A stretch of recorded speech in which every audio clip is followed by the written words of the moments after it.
that's a hard one because of like I said, the odds are really against someone. But I would say if you love it to the point where you can't do anything else, then I would say the biggest mistake I made in my life was not moving to a music center young enough. You have to like drop everything and move to LA, London, New York, or Nashville, and possibly with the exception of Austin. Austin's more of a live scene. It depends on what you want to do. If you wanted to develop a live band, then you could go to Austin and just compete with all those hundreds of groups. Austin is the live band capital of the world, I understand. Nashville is the songwriting capital of the world, believe it or not, in all genres of music. They're just incredible writers here. But even if it entails moving to a music center and getting a day job, it's much, much, much more important than staying in your hometown and not having to work and staying with mom and dad. Because you're going to waste 5-10 years by the time you save up enough money to move to LA or Nashville. And you move to LA and you're anywhere you move, you're going to have to either rent a room or it's going to be expensive to be there while you're chasing your music dream. And on a music standpoint, all I could say is you can't be in denial about your skills. Like if you want to move to Nashville and become a session guitar player that does recording sessions, you have to be able to read charts. You have to be able to have perfect time because you're going to be playing with drummers that have perfect time. You have to have a sufficient number of options. At one point, I was up to 31 guitars and 24 amps because a producer may say, hey, I need this exact sound for this band on the third album. And you have to have a guess, like, okay, I could do this, this, and that, almost like golf clubs. And if you're moving to town to have a band, again, I would say your best chance of success is to have incredible songs. That if you play live, you play a couple songs and people are just jumping up and down and they can't get that song out of their head, that's going to start a huge buzz.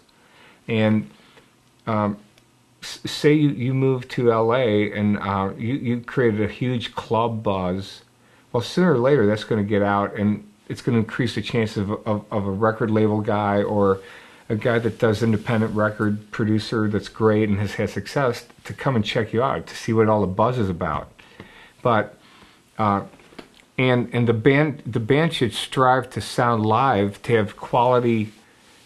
When you go see the band live, it sounds like a CD. It doesn't sound like a bunch of guys that can't play. Like that's another difference between the '60s and the '70s. There's some unbelievable bands that could play, who would sound better than their CD live, and now it's like really rare.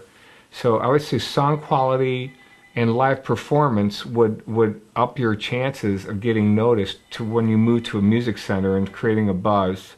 And as a session player, I would say working on as many demos as you could, and every time you go out, literally giving it 150%, like it's your last day on earth to play guitar, and try to get a buzz going about your playing as a demo player. And then at some point, say somebody records one of the demos you played on, ends up being on a master CD that ends up being a real project. If your part is so incredible, what usually happens, the producer will tell the session player to copy that exactly, and if the guy can't do it, he'll say, well, we need the guy who did this demo because there's nothing wrong with this and it's completely magic and we need to have this guy. So it's all about quality, song quality, playing quality, attitude quality, and not being in denial about any of that stuff. Like if you're late all the time but you think you're okay, well, I'm chill or something, that's not going to work. Because in a music center, like let's say Nashville, there'll be 10 guitar players that are better than you that'll show up half an hour early to make sure they're all plugged in and there's no buzzes.